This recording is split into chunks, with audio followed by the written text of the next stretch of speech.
নমস্কার বন্ধুরা, আমার চ্যানেলে আপনাদের স্বাগত।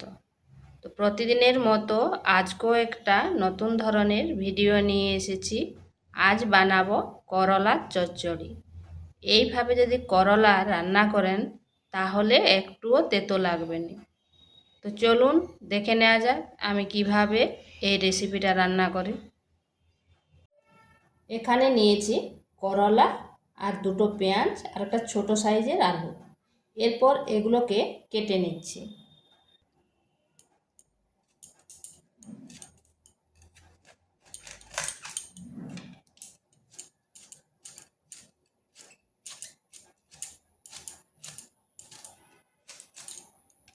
আমি এইভাবে কেটে নিচ্ছি, আপনাদের যেমন খুশি কাটতে পারেন।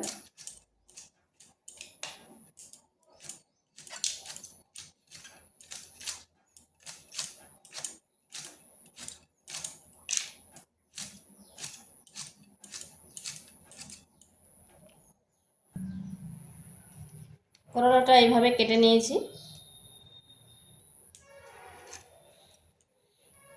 এরপর পেঁয়াজটা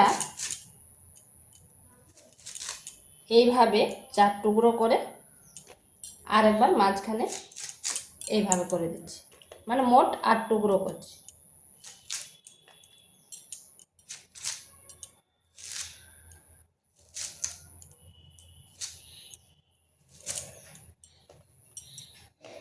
এইভাবে কেটে নিয়েছি।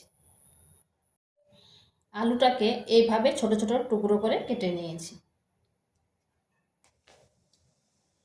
এবারে করলাটায় নুন মাখিয়ে রেখে দিচ্ছি, তাতে করলার থেকে জল বেরিয়ে যাবে, তেতোটা অনেকটাই কিন্তু কমে যাবে। এখানে কড়াই বসিয়েছি, দিয়ে দিচ্ছি তেল।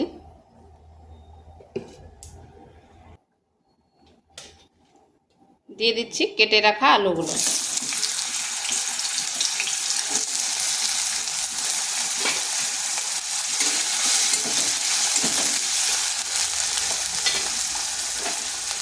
এক চিমটে লবণ আর এক চিমটে হলুদ। আপনারা পরিমাণটা কম বেশি করে নিতে পারেন। এবার আলুটাকে একটু লাল লাল করে ভেজে নেব। এখানে একটা মশলা তৈরি করছি। নিয়েছি 1 চামচ জিরা আর হাফ চামচ সরষা। দিয়ে দিচ্ছি 4 থেকে 5 কোয়া রসুন। এরপর এগুলোকে বেটে নিচ্ছি। আলুটা ভাজা হয়ে গেছে, তুলে নিচ্ছি। দেখুন করলাতে নুন মাখিয়ে রেখেছিলাম, কতটা জল বেরিয়ে গেছে। এরপর এটা এইভাবে চেপে চেপে জলটা ঝরিয়ে নিচ্ছি।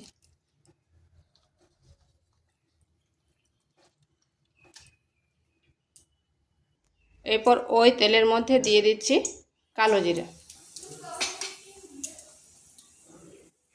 দিচ্ছি 2টো কাঁচা লঙ্কা চেরা, দিয়ে দিচ্ছি করলাটা। প্রথমে করলাটা 3 থেকে 4 মিনিট একটু ভেজে নেব।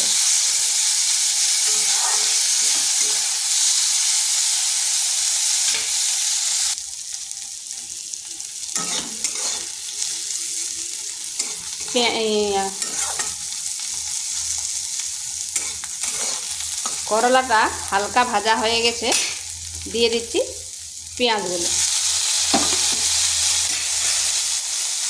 এরপর করলার সাথে পেঁয়াজটাকেও ভেজে নেব। আঁচটা স্লো আঁচে রাখতে হবে।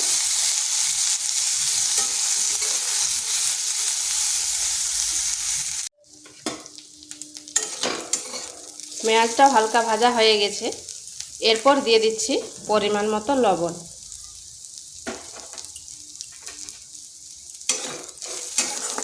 যেহেতু করলায় লবণ মাখানো ছিল, তাই সে আন্দাজটা করে দেবেন।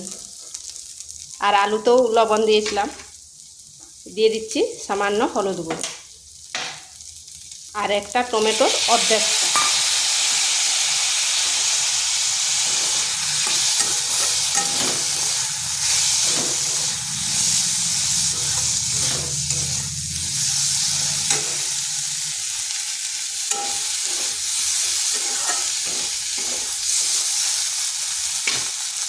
দিয়ে দিচ্ছি আলুটা।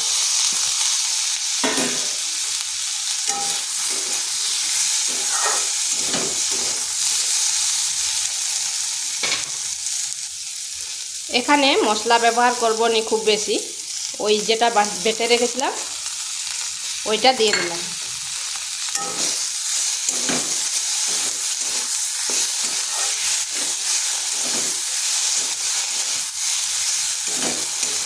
আর এখানে লঙ্কা গুঁড়ো ব্যবহার করব না, যেহেতু কাঁচা লঙ্কা দিয়েছি।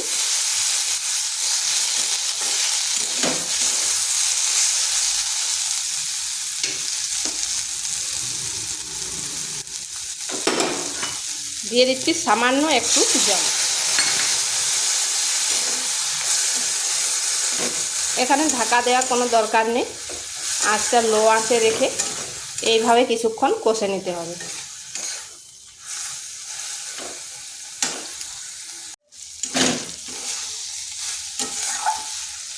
এটাকে লো আঁচে রেখে বেশ কিছুক্ষণ সময় ধরে ভেজে নিতে হবে, মানে কষা কষা করে নিতে হবে।